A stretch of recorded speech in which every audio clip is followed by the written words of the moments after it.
All right, Athena, welcome back to Canteen Talks. What is it called? Phase two.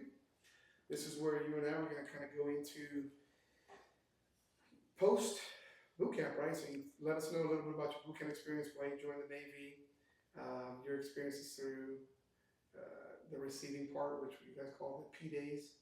Um, what was that word again when you don't want to get recycled? As mode. Asmode.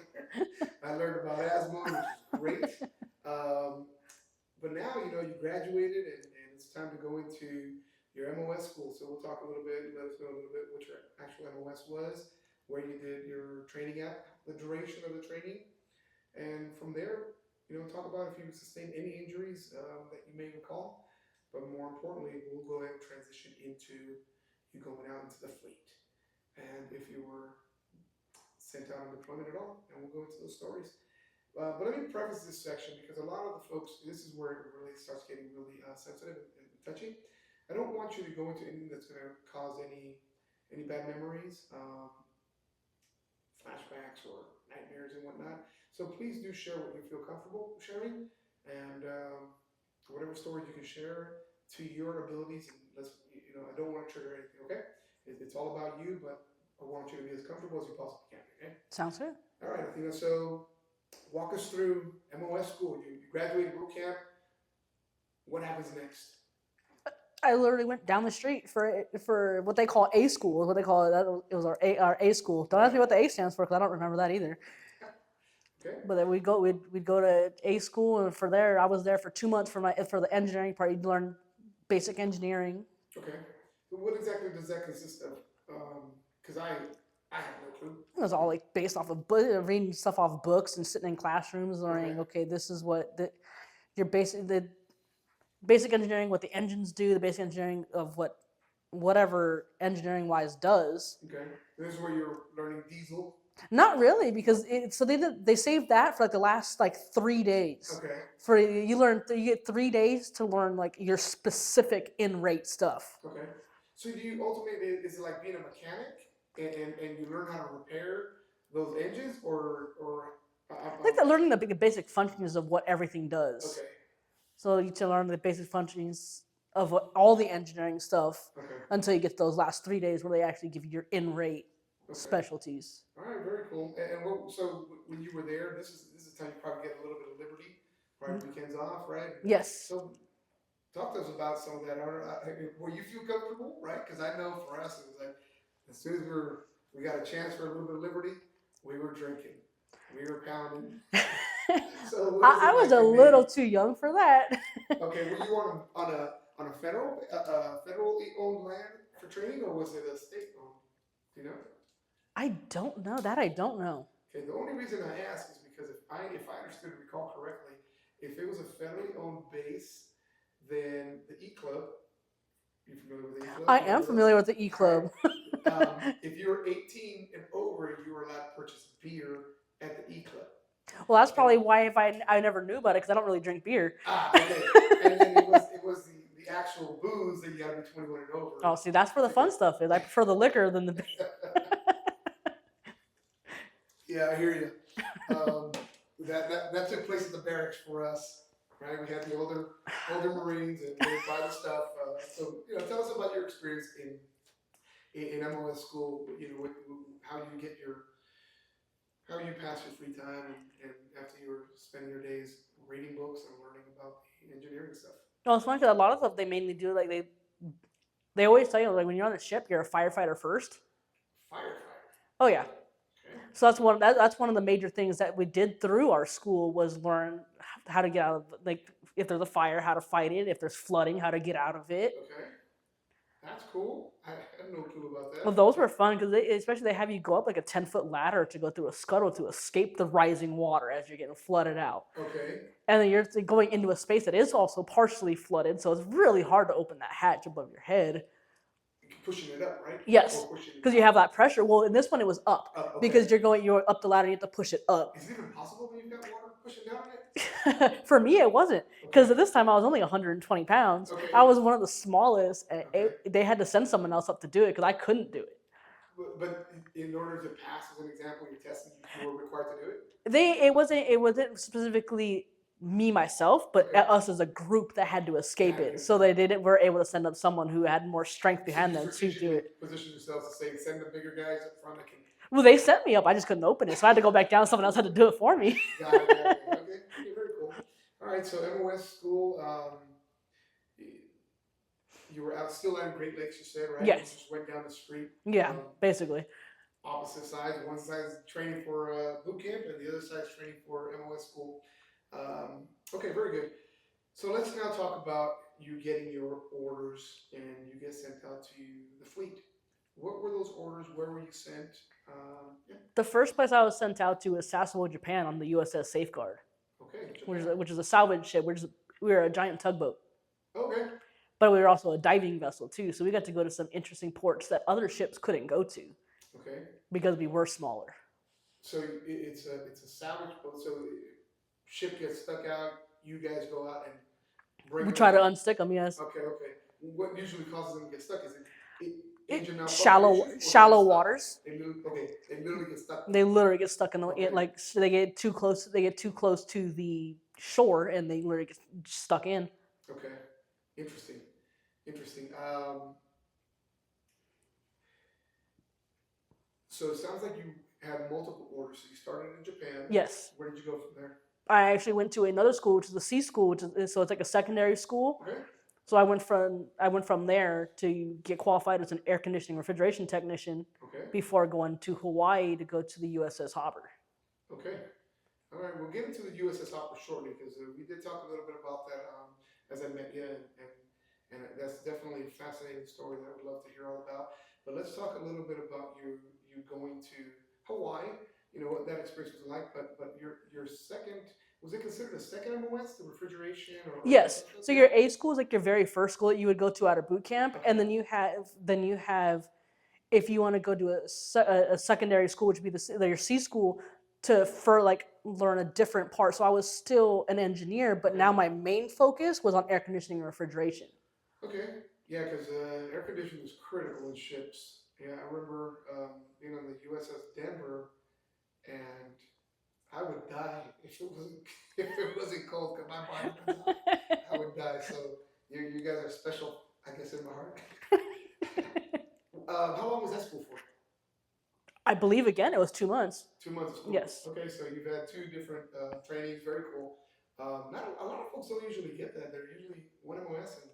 It just depends on the orders that you pick. So when I was actually going on leave from my first ship to my second ship, I was taking leave, and my LPO my chief had told me, hey, where are the places you want to go so I can look into getting you orders when you leave. I'm like, oh, I want either Greece, Italy, Guam, or Hawaii. Greece, Italy. Those were the 4 places I had like, get me to one of those 4 places. So he found orders to Hawaii, but it had the billet that I had to fill was for school or was for air conditioning refrigeration. Okay. So for me to fulfill the billet, I had to go through the school to get there. Well, that's cool. You have a good chief that looking out for you and trying Yes. to find you a good spot and help you get to where you need to. Yes. That's actually pretty neat. Was it like that for if you got selected for Greece or even Italy that you would need a different training or? If the billet required it. If the billet required it. Okay, very cool. And how long were you in Hawaii?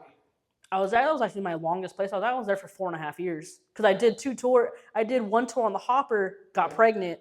They sent me to shore duty. Okay. And then from there, they sent me, okay, you have to finish your sea time, and sent me back out to the Port Royal for the remainder of my sea time, okay. which came out to 4.5 years.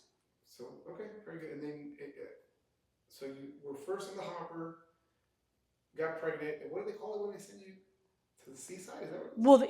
Well, to shore duty. Yeah, shore duty. Never heard of that, but interesting. Well, cause, yeah, you either have a short sea duty or shore duty because you have to fulfill however much time at sea before you can go to shore duty. And I think for mine it was, I believe it was 5 years that we were 5 years required to do sea and 3 shore if we did full 8 years active. Okay.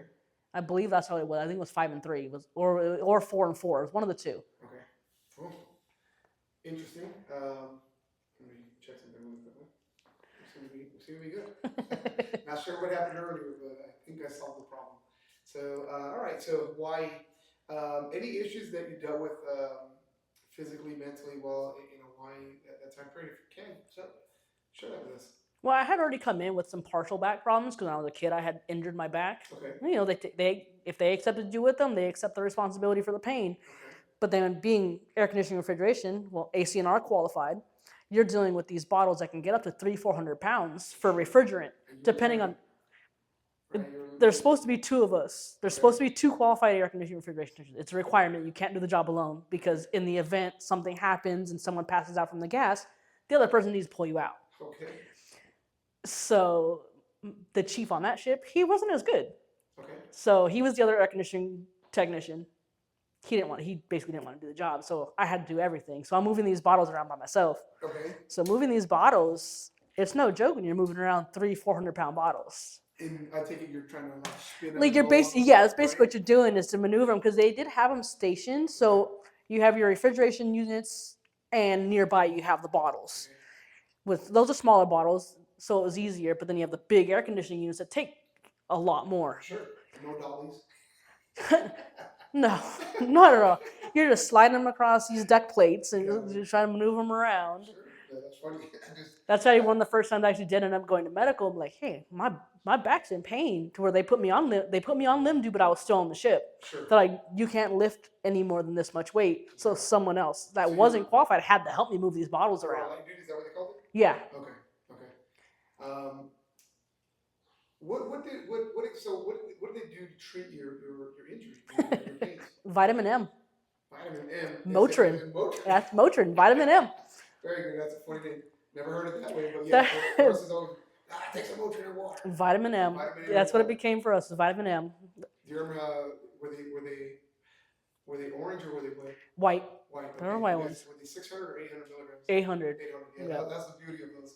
That's why, like now, even Tylenol these days, I can't take one. I can't take a single or two ibuprofen and be fine. No, I have to take more because my body got adjusted to that 800 milligrams they're making you take. Yeah. So you take those today still? Well, for ibuprofen, and for headaches, back pain, anything, it's usually 200 milligram ibuprofens where I have to take 4 of them. Yeah, you have to take 4 of them, right, to catch up.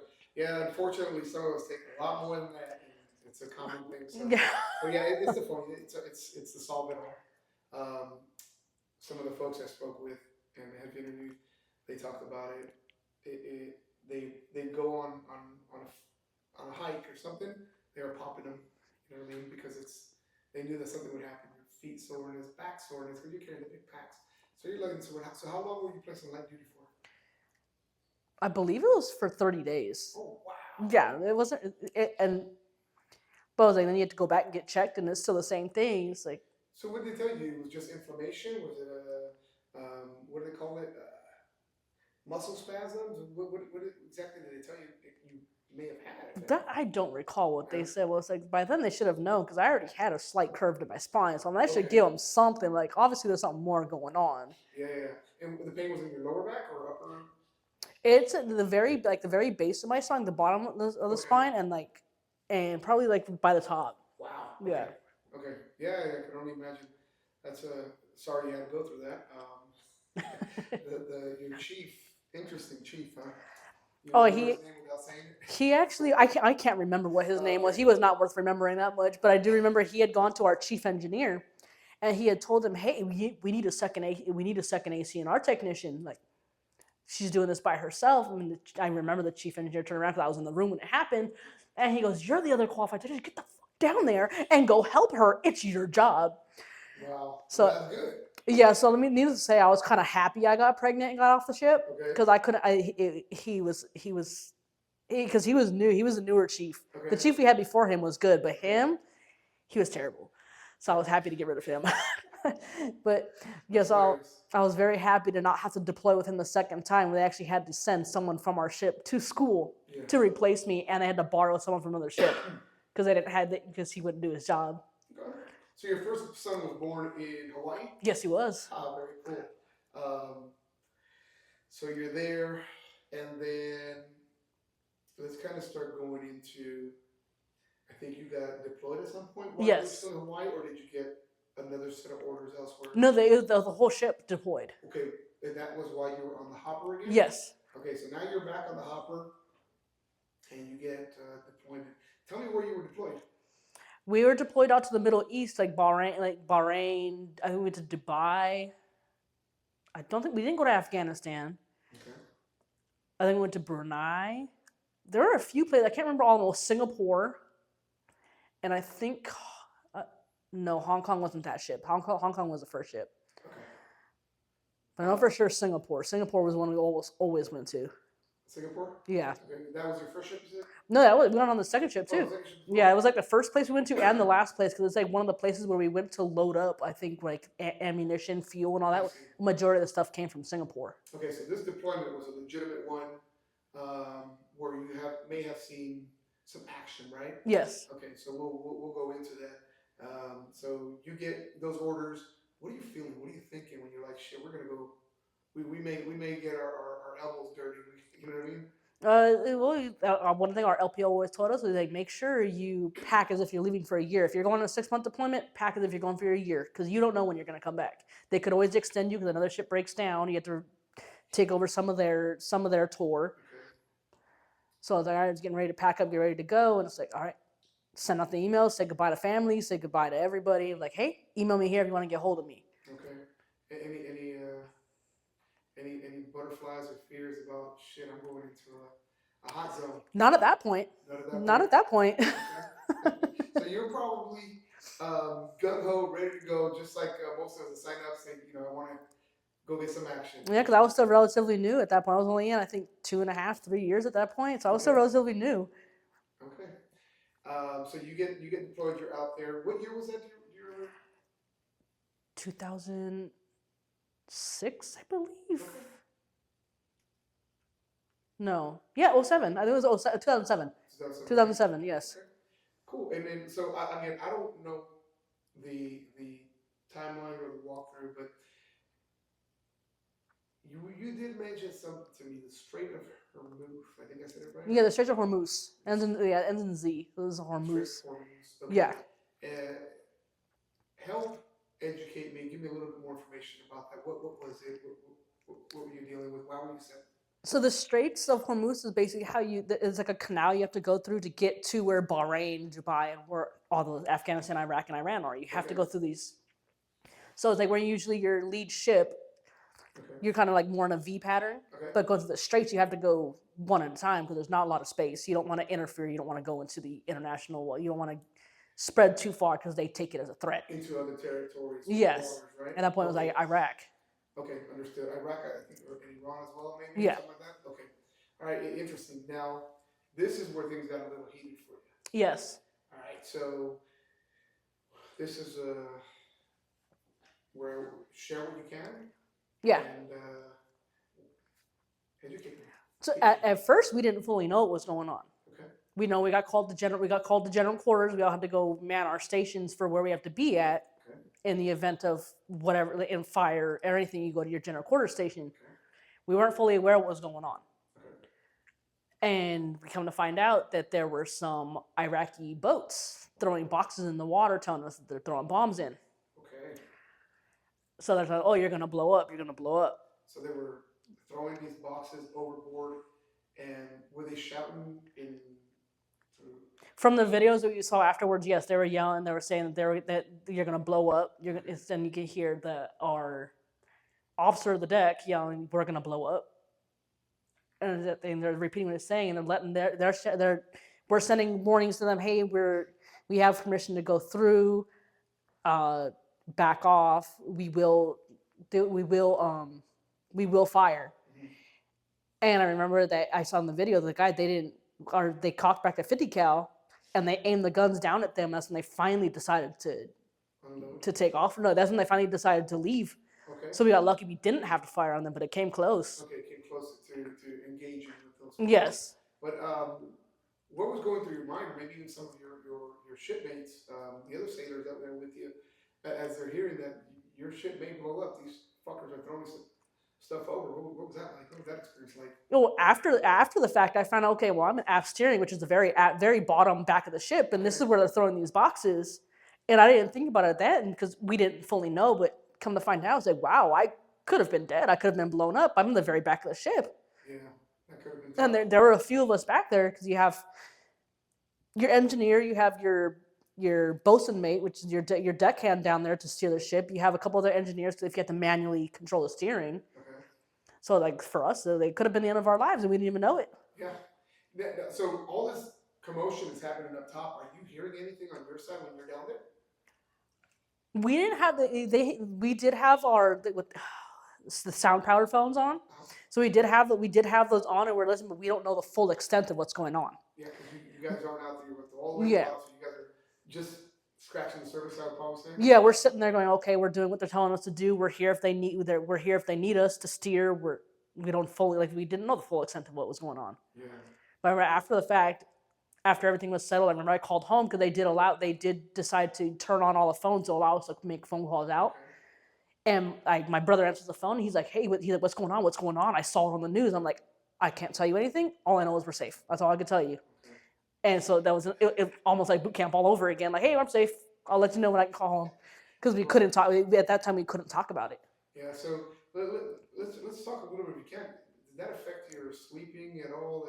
Or what was your alertness like after hearing? Because you hear when any it went noise. down, you guys were probably saying on high alert thereafter. Oh yeah, basically now it's like we have to set either zebra or modified zebra anytime we go through there. We have to button down the hatches to make sure if something happens that we're ready to go. So Athena, you just said something that I don't know, I've never heard. You zebra what? That's when you set zebra, you're basically closing all hatches, all scuttles, and everything is shut. Okay. So that if there's a fire, if something happens, fire or flooding, it's not going to go from one compartment to the next. Okay. It's going to contain it as best as it can to one spot. So it's called zebra.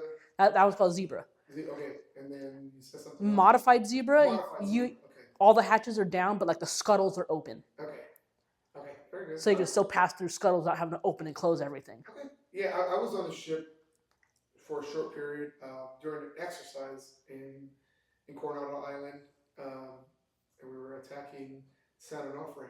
So we're there for a few days out there, San Diego waters. So a lot of that stuff they didn't teach us, and we weren't prepared for. We just knew how to get in and out. We knew where the chow hall was at. We knew where to work out and how to hang out. So I was down at the bottom, probably not at the old, because I was a communicator, and we were doing communication. We learned faxing at that point. But okay, never heard of zebra. That's something new for my memory bank, and I can speak to seniors. Hopefully, if I remember. Going forward. Now, I'm going to reel you back just a little bit because you did share a story with me of something that took place a few days before the Strait of Hormuz, and that particular incident, obviously, that long term has caused some trauma on your end, and as it should, right? Yeah. As we would expect you to not be able to handle it like we think we can, because we're humans, right? But you also dealt with something a few days prior, without giving any names, and again, your comfort and willing to share that experience. What happened a few days prior? We had a shipmate commit suicide. He jumped over the side. He jumped over the side of the ship. He, I guess, had printed out some stuff that he didn't. He printed the wrong printer. He found out like some of the officers had picked it up, and even though he didn't make it known that he's the one that printed it, I guess he still felt guilty for it. Okay. And he jumped over the side of the ship. So they had us for, I think, for 3 days, right before the Straits of Hormuz incident happened. We're all manning the rails, looking to see if we see anything. And it wasn't just us; our fellow ships that were around us were also manning the rails, looking to see if they can see them. Wow, that is traumatic in itself. So it's not necessarily that he had a mental issue and jumped over. It's he did something and printed something that he felt was severe enough to get himself in to load of shit, and he decided to. The way he's going to solve it is by jumping over. Yeah. Wow. Well, all right. Sorry you had to go through that. That's a crazy experience that could have just messed with you big time as well. But let's do this. I think you shared with us some 2 traumatic moments. Yeah. I think we kind of take another little break here. And when we come back, we'll move into phase 3, which is moving to the civilian lifestyle and integrating back and some of the challenges you dealt with through the VA, things you've learned. And things that we're going to try to hopefully help accomplish for you going forward, okay? Sounds good. All right, thank you, Athena.